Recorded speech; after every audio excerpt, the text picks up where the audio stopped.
Hello and welcome to this interview in the series that is all about unleashing the audacious woman within.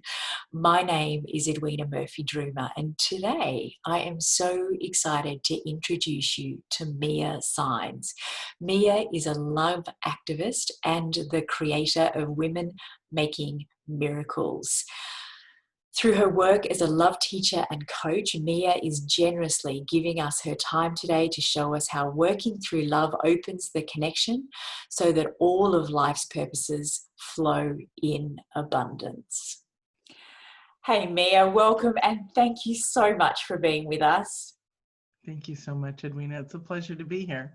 It's just such a delight to connect, and I'm so excited to be doing these interviews again. It's been a while since I've dived into this space, and I just love connecting with women all over the globe. That's one of the upsides of the internet. It certainly is. I think it's fabulous. Yeah, me too, me too. So for those in our audience that haven't had a chance to get to know you yet, would you start by telling us how you came to be doing the work that you do? Lovely. Of course. So I have a long history here of why I do this work. I was born into this work, meaning I was born into a situation like many humans on this planet where there's a lot of chaos and dysfunction. Sometimes there's even really good stuff in there too, but we really need to learn how to shift and change our experience.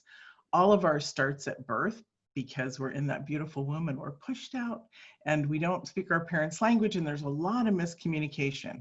So in many cases like mine, we were born into chaotic families, and that was my experience. And love, learning love, teaching love is the way that I've healed myself. And it's fundamentally the most powerful thing on the planet, literally.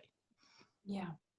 Well, I think that, with everything that's been going on in 2020, the chaos and the fear, we need as much love as possible. So maybe that's going to be a really great place to start. I feel like, we've been through this period of transition, which feels like it's really going to be lasting for a little bit longer. As in Australia, we've gone back into lockdown in some places. And I'm seeing it almost like a cocooning. People are in this place where we're getting a bit messy. There is a bit of breakdown. There's certainly fear. As women in this space, with children and families and in our communities, how do we use love to break through that and come out the other side with a different picture? Perfect. I would like to say, and it sounds kind of trite, and just bear with me, but when we fly on airplanes, there's this message that the steward and stewardess or flight attendants give, and it says, put your air mask on first before you put on your child's or anyone else's. If you lose oxygen, you won't be able to save them. That's the same thing in our life right now. We don't understand as women that we come first. We really don't. Because we're taught, we're groomed, we're nurtured into the service of others, the service of family. This has been a historical path from the beginning of time. So there's a lot of patterns that we've been changing over the last 40 years in this subject line of self-love and love. So be gentle with yourself. This is what I tell everybody. The most important, the number one aspect of connecting to yourself is gentleness. Every flower will bloom when there's love, light, water around. If there's a storm, if there's darkness, if there's anger, what happens? The shell comes on us, right? Same with a flower, it won't open.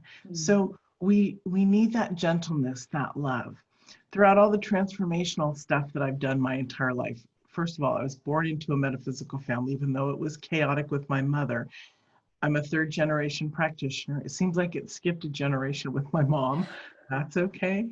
But we have to learn that gentleness, that sweetness. So through the transformational work that I've done for myself, what I found was there was a lot of dysfunctional conversations about transformation. Transformation is done in love. It's not done in this est type of yelling, screaming, Yeah. breaking through, scaring people. I mean, I've done those too, and they've set my Yeah. trauma on fire. Yeah. And so when I was younger, so that's why I swore I would always teach in love. So gentleness, this is why it's so important. Create a routine for yourself, because Yeah. right now in this up and down time, and we don't know it, I'm not saying this to frighten everybody, but it may last a year or two. These things have a 3-year path throughout history. So if you relook at history, you'll see how long things take. Yeah. Now, they may go a little bit faster because we're modernized, so we'll see. But be gentle with yourself. Be gentle with your children. Love. It doesn't matter if you just stop and just say, I need to process. I need to turn the music on and dance. I need. When you feel that I need, then listen to yourself and do what you need to do. Your kids are going to be fine and healthy and happy. Yeah. When my kids were growing up, there were moments, well, long moments. I shared with you that I had had an accident, was in a wheelchair for several years. We have these moments where we cannot be functioning all the time. Yeah. Our kids are going to be fine. Our kids are going to be great. Give them love. Know God is in control too. They're a soul, and they're going to be beautiful. Take care of yourself. I'm not saying abandon your children. I'm saying take care of yourself. And Yeah. you must always have that time, because otherwise you're not nurtured and you're not full. Yeah. And I talk to the women in my community about, being the woman that you want your children to grow into. And that means, we want them to put themselves first. We want them to take care of themselves and to love themselves. And so we get to show them how that's done. It's called a legacy. That is Yeah. exactly the terms. Yeah. When I shifted into this lifetime, I woke up. Can I share that story? Please do. Okay. Yeah. I had, after 9/11, my early childhood post-traumatic stress disorder, which is CPTSD, just for complex in childhood, came up from 9/11 very strongly. And I had heard that our airport that we lived near in Los Angeles was going to be bombed. And of course, I was worried about my children and I was freaked out. And so I actually had a psychotic break because of the trauma from my childhood and then the adults taking care of my kids, which is where I sought help. But I still was very low for several years. And then I had an accident at a big department store getting my kids ready for junior high, all the necessities that they needed. Some boxes fell on my head at five separate times, and I was in a wheelchair. So I had this awakening moment literally 12 years ago this month, probably this specific time. My doctors called me into their office and said, you have less than 2 years to live. You need to get your affairs in order. So I went home, told my husband immediately when I came out of the office, hugged, cried, went home. How do you tell your children? All this kind of stuff that you deal with. And a month later was my birthday.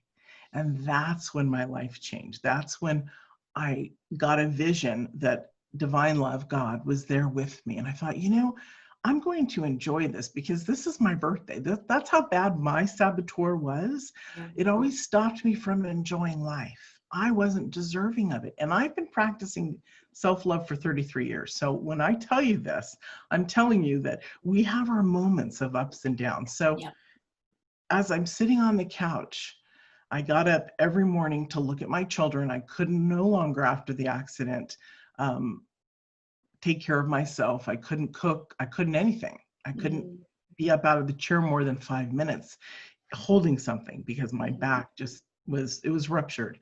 And so so every morning I got up and I sat with my children, watched them twice a day. That's for 2 hours, not a lot of time to be with your kids. Yeah. But I heard this voice that said, you've been unhappy your whole life. What would it be like to be happy? And then I knew that that was a moment with God. And I said, well, I don't know exactly what to do. And I heard, yes, you do. And I could see that if I took the 5 pillars of life, spirituality, life, relationship, home, and fitness, and recreated that, I would find what I was seeking. And so I set off on a visionary path. And well, we know what happened because I actually accomplished what I sought out to do and beyond. So the dream, believe, create process is literally that rich and that deep. You envision, you go on your own vision quest. So you're doing a dream type state. And then you believe it so, and I have directions in the free gift thing. And so you believe it so much. I mean, because you're seeing these amazing things that your synapses are starting to snap and say, oh my gosh, I want that. I see that I absolutely believed it. And from that moment, my life changed. So a month after getting my death sentence, literally, my life changed. It took me about 3.5, 4 months to figure out everything. How to get my, build my inner core, get out of the chair, even with a back and paralysis in my arms and legs. And I walk today. I mean, I've had an amazing healing, but even more important, I created an amazing life, and it's been beautiful. Yeah. There are so many beautiful stories. Thank you so much for sharing that. There are so many beautiful stories that you hear from people all the time that have had somebody come into their life that gives them a different picture. So they get the name's just gone straight out of my head. Joe Dispenza. Oh, His story's incredible as well. And somebody comes in, Mary Morrissey is another one, somebody comes into their life and gives them a different possibility beyond this death sentence, creates a new vision and changes the direction of their outcome altogether. So did you have somebody that came into your life, or it was just that you heard God, or how did you get the support? Who was around you to help you with that? Well, for me, my journey is different than most people's, because being raised in metaphysics from a very, very young age, my grandmother was incredibly powerful, healing the blind, literally people who were crippled walking, amazing things. And so from a very, very young age, I relied on God. I relied on my relationship.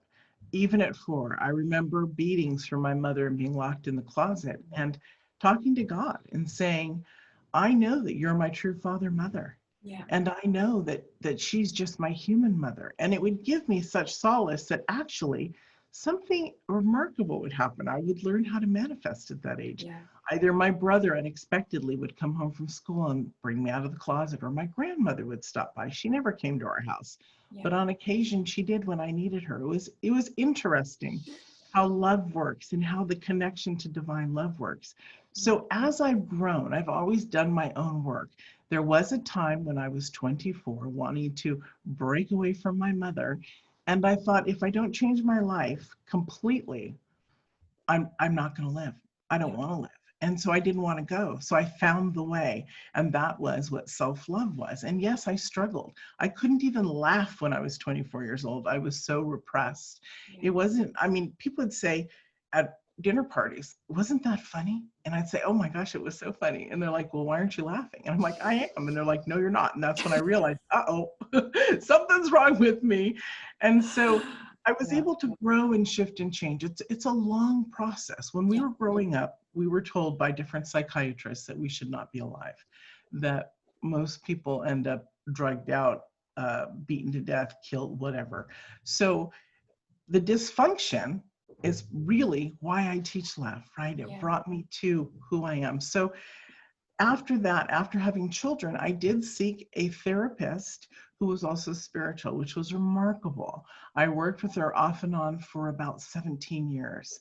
And then after this process, no, it was all on my own, because at that point, I would always talk to God and everything came forward. What was really interesting is what I use in my programs are exactly, and then I've also studied psychology. So it's crazy that it's part of psychology that gets brought down into us. The mirror work, the inner child meditation process, forgiveness letter writing, all of this came through me. And I also heard, when I started in this path, I also heard the voice, a voice saying, do not follow others' work, be yourself. Because your message is strong. And I started out as a messenger of messages, meaning I would take people, get to know them, and bring their messages forward Yeah. on my radio shows and things like that. As I was developing my own business and my own voice in the world. And it transpired and happened very, very quickly, very quickly. I think within the first 4 years, I became an international person with CDs and books and things like that. So it's really, when you set your heart for healing and open up to surrender, we don't know what we're going to get. Just like that vision I took myself on with the Dream, Believe, Create. Did I imagine that I was married to the wrong person? My husband had almost died inside, and I knew I had to leave him in order to recreate my life, because that energy was too stagnant, too dull. It wasn't loving. And so there were things like that.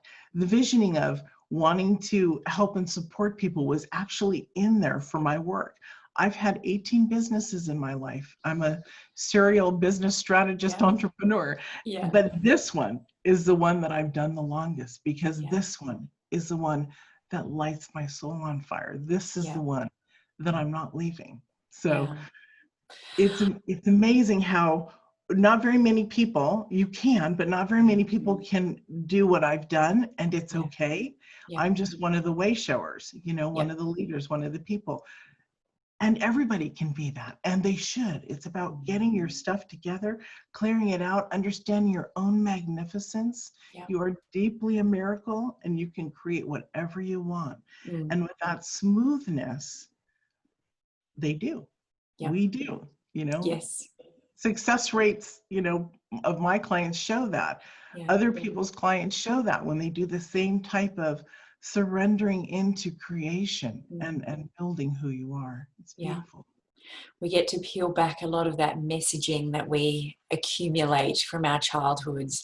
And, you know, I would love to talk inner child work more, as similarly having a traumatic experience with my mother, and it's not something that I talk about very much, but a very unhealthy relationship. And it was something that I heard from Brené Brown when she said, you cannot love somebody else more than you love yourself, that I just got this massive light bulb moment, and I was able to completely forgive her, but also understand that that's where I needed to focus, because I've got 4 children and I need to love myself as much as possible so that I can love them as much as possible. So that inner child work is where it starts. Yeah, it is. Actually, the mirror work is where it starts. Okay. But the inner child work is right next to it, like sisters. Yeah. The mirror work is reflection work. Most people can't look at themselves without some type of an adverse reaction. Now, if you're looking at yourself, you're looking in the mirror and you start to giggle or you say something snarky in your head, believe me, you're not okay. That means that you're disassociating. And it's okay. Nobody likes to look at themselves until they do, until they discover who they are. So what I found over the years, and very early on, I discovered that the mirror work actually breaks the shell. It helps to support breaking our, we have a disassociation to our body and our interior self, or dysmorphic, whatever you want to call it. We don't see ourselves as beautiful and perfect as we naturally are. And so connecting to the soul essence through the mirror work, just with the I love you. Now, we've incarnated many times with different names. So forget your name. Forget your name. You know who you are. I love you. If you speak a foreign language, say it in that one, if that's better than English. In one of the gifts in the treasure trove actually teaches you, I teach the blind and the deaf with this too, people who can't see or hear, how to do mirror work. And so it's really powerful. Most people tell me, I didn't know about mirror work the way you teach it until I experienced it with you, and I've changed. I've had clients come to me, business clients, literally, who have done the mirror work, the inner child too, but the mirror work, and have broken through so many barriers that they're like multiple mid to high 6 figures, because their faith, their belief in themselves has come that strong. And that's the beauty of it. When we can look in ourselves in the mirror without saying, you know, sometimes I'll go, wow, ooh, you have bags today or something, but it's not mean. Historically, or not historically, statistically, we say 17 negative things on the first 2 hours of waking. you're fat, you look terrible in those clothes, or you're skinny, or you're this, or you're that, or whoa, whoa. So when that's gone, guess what? Everything literally shifts and changes. The inner child is so structurally beautiful because that's us, the most innocent creature, like your newborn babies, like your, if you don't have children, your puppies or your kitties or your bunnies that you love so deeply. You love yourself even more than that, but go with that kind of energy so you can feel it. And as I take you through the process, there's a meditational process that my clients do, and they start at age 3 and 4 because when I say Western, I don't mean, the United States. I mean the Western English speaking countries. We tend to do things starting at age 3 and 4, nursery school and all that. So we work 2 years at a time on up to 18. It's not an instantaneous thing, but it heals lives. So I also tell my clients, if you're having an issue, if you were raped, if you have issues with your mother, I want you to go in, even as an adult, and do that process to break the energy of the story. When I say break the energy of the story, I always see it crack, literally. So when I take you in and you love her and I'm guiding you through this vision of what to do, you're connecting on a deep level. If you need to, you pause it so that you can communicate with her. You'll experience a few things. You'll either experience her wanting to come towards you, or you'll experience a scared little child. Remember, it's you, the most gracious, glorious being there is. So love her. You're the one that she's looking up to. In the storylines of the inner child that we go through, the reason the storylines, the energy gets broken and becomes whole and different is because the younger child sees us. We're talking to her through it. It's okay. You didn't know. Look at us now. This is where we are. So it's a combination of both. It's a really beautiful process. And I recommend it only once a week because we have to integrate it in. We have to absorb. And within that week, we might be dreaming about things that we needed to work on and to come up. It's really beautiful. It's also for me, because I teach emotional intelligence, interpersonal dialogue changes, the whole enchilada, if you'll say, if you'll understand me there, means that everything shifts on who we are. Literally, as we do this work, we structurally develop into a happier, glorious, more brilliant, and emotionally mature individual. That means with our emotions. Our emotions actually are love. Our emotions are love. Tears are love. Because what does that mean? It means that when we cry, it's because we're feeling sorrowful, or we're feeling over happy, like we're feeling elated with joy, so we cry, or we're feeling like we need to connect deeper to something in love. So they're always related to love, our emotions. And it's simple. And so when we see that, we recognize as we develop ourselves that we're seeing things totally different. That means not just in ourselves, but in our families, our energy, our friends, amazing people come towards us, beautiful opportunities, the whole world changes. We start to love, nature more. We start to see vibrationally the colors change around us. We get connected to humanity different. This is what One Love is all about. It begins with us, and we grow it outward. Yes, and we're all connected. I get so lost in this work, and I can just hear, like I'm dying to dive into your treasure trove. I've, done huge amounts of leadership training and rebirthing and all sorts of things, and I've got zero memories before 8. So I'm always looking for the next, the next way to explore what that's about. So, and I do have to say, when I've done transformational work, I've done rebirthing and stuff like that. So when you said, how did and who did you work with? I have to clarify there. I have had those experiences, but the basic structure of what I teach just downloaded to me beautifully for my own healing. And that's what I teach. And it's gorgeous. Yeah, it sounds it. So, I think that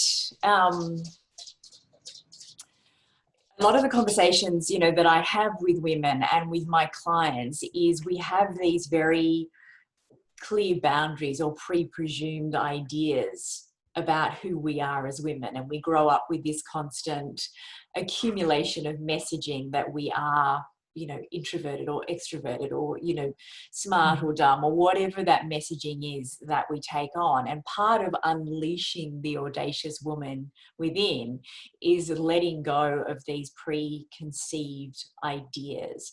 And so for the work that you do with messaging and our self-belief around that, where do you start in that work with women? I call it breaking beliefs. Yep. And we start in the mirror. Okay. Sorry, everyone, going to take y'all back to the center. I'm extremely focused on what I teach, and I'm wanting this work to get into university levels, and I'm working on it. Because literally the belief system comes through us. As we look at ourselves in the mirror, guess what comes up? All sorts of storylines. I hate you, you're ugly, no, you're a liar. And to the point that you get, oh yeah, you're okay, I like you.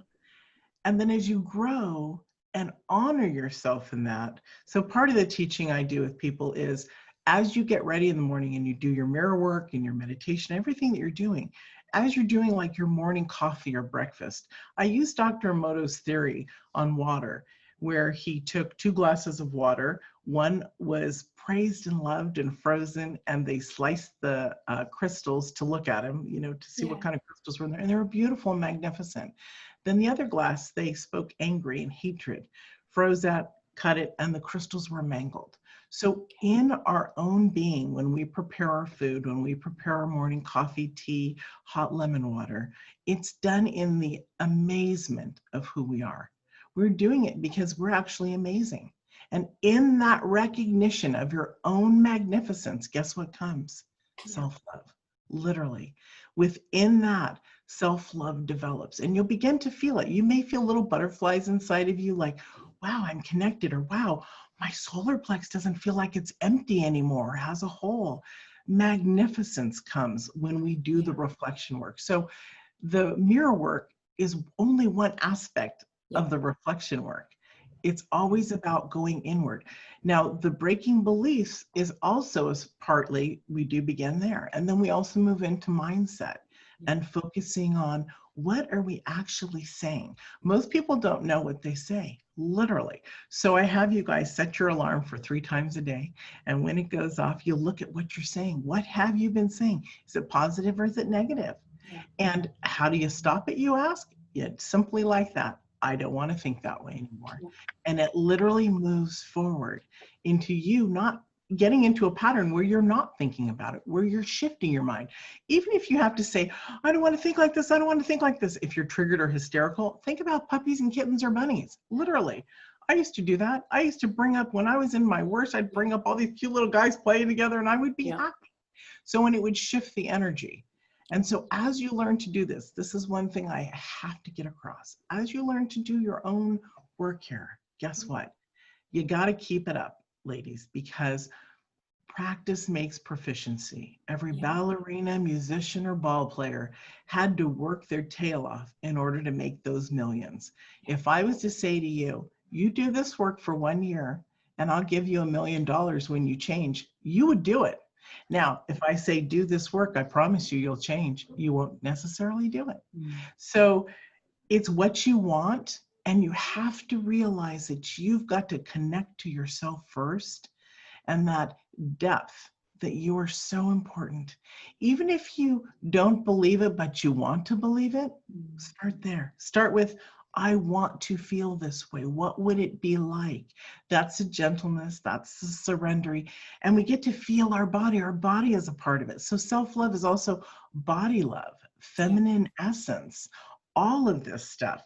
And so we also honor our body as well. There's, I think in the treasure trove, they're putting in the honor bath work for the body. They're starting to add in, either now or in September, they're starting to add in the body love work too in there, which I think is pretty cool, you know, that we're doing that stuff too. And also I'm going to have stuff in there on the feminine essence work and all of that, because I believe that information should be free, but working with people, of course, costs. So I'm going to help perform, you guys, if you want it. I mean, literally. Yeah, I would, if you're happy to, I would love to talk a little bit more about the feminine essence stuff. It was Sure. actually, really only something that came into my awareness probably 2 or 3 years ago, the idea of this feminine and masculine energy. And so I don't know that it's a conversation that a lot of people are having, but, this understanding now that even motherhood, we're in masculine energy a lot because it's just that doing, checklists, endless doing, versus the feminine energy. And so I would love you to talk about that a bit more if you're happy to. Beautiful, sure. Most people don't have confidence. And so the feminine essence work brings confidence. I also do ancestral work that will bring the confidence levels. So the way in which we support with self-love is the reflection work, the exterior, the interior, the feminine confidence building, the ancestral, so that you know exactly who you are. Now, I recently found out a year and a half ago, almost 2 years ago, that my birth father, or my father on my birth certificate, is not my father. So it kind of threw me into a tizzy. I cried like a baby when I read my DNA because I love my daddy. But quickly, because of the work that I do, I integrated it in, and within about, I mean, I was in shock for a couple of days, but literally I was like instantly within 5 minutes, well, it's okay. He's my dad. George Blanchard, my natural father, who was my mother's first husband there were four of us with my siblings. Yeah. He happens to be my actual father. So it's interesting because this work that I do is based on discrimination, inequality. I grew up loving Martin Luther King. I was born in 63. He died in 68. Or 69. It's really powerful to have something that makes who you are, and then it seems like it's taken away, but it's not taken away. So that's the incredible thing. So the confidence is what's really important for women, and that's part of the feminine essence work. There's many different ways. I have my women get in touch with a sound. We have our own feminine rhythm. You know, as women, when you feel pretty, when you feel sexy, when you hear a song, when you feel amazing, that's your feminine essence. It may be rock and roll. One of my clients, she's so adorable. I love her. I'm like, okay, so what music is yours? After she'd done all her research, and she says, well, I like this genre and I really like it. And so we started talking about cars. We both have sports cars. And she's like, the vroom vroom is my sound. And I'm like, great. It's my husband's too. But you know what? Take that vroom vroom and literally use it to make you feel good. So here's what the feminine essence works, connecting to our feminine rhythm, understanding who we are. When I first started doing this, I was born an introvert. And with all the abuse, I was very introverted. My father was loving, my mother loved me, but was, cuckoo and took her actions out on me. And so I didn't have a lot of, I was very shy. I was a cheerleader, but not the best, because I just didn't want people to, I wanted to do it, but I didn't want them to see me. I was a singer in a rock band, not the best, because I didn't want to be heard, but I wanted to be heard. So I had this inner struggle.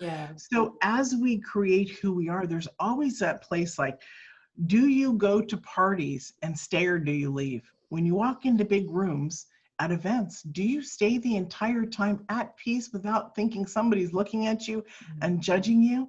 Or are you uncomfortable? So this is where this is so powerful.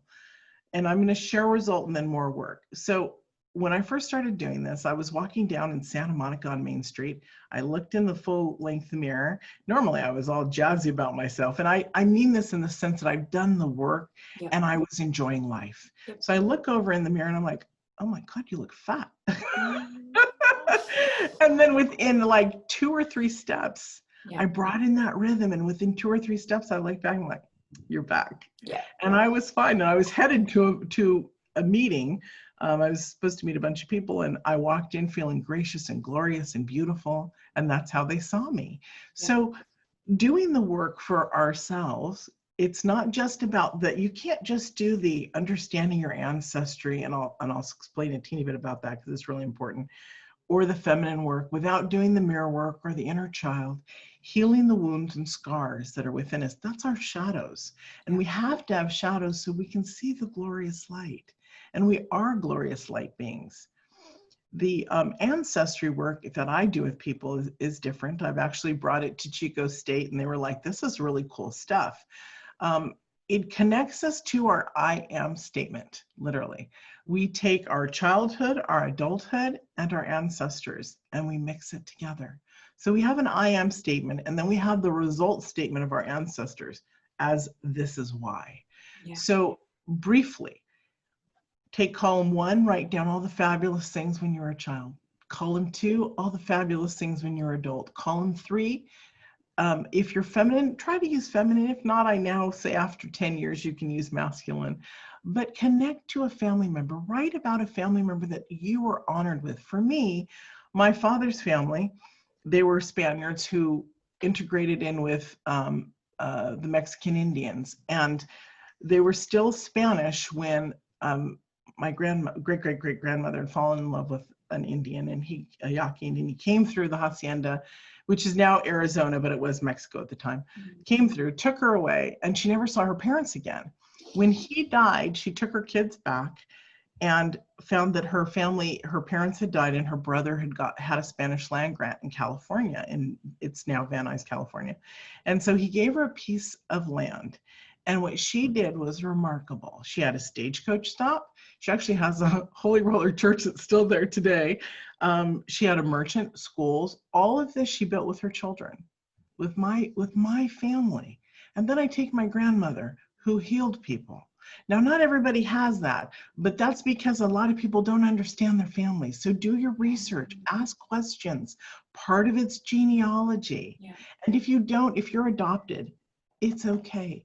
Find somebody or something that feels like you want to grow into in history, whether it's Cleopatra, whether it's Einstein, whatever. Those are the things that you know solidly who you are. This is why I do who I am, and why I am a loving, passionate, empowered woman. That was my first I am statement. It's pretty simple. But I had to grow into the empowered, the love, and all of that grace, because I didn't understand that it was a part of me already. Yes. Fabulous, fabulous work. Yeah.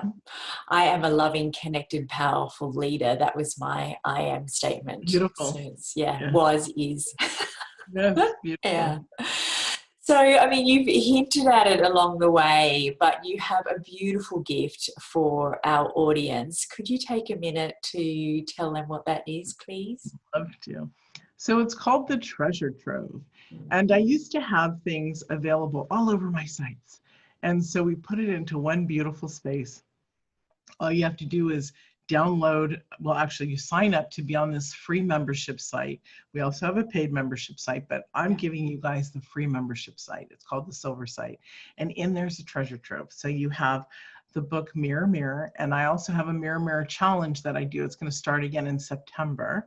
That's fabulous. That's 5 weeks, not only, that's 5 weeks. Yeah. There's the inner child meditation process. There's a self-love series, and they're only 5 to 7 minute videos that talk about the dream, believe, create process. One talks about the mirror work and all the nuances around it.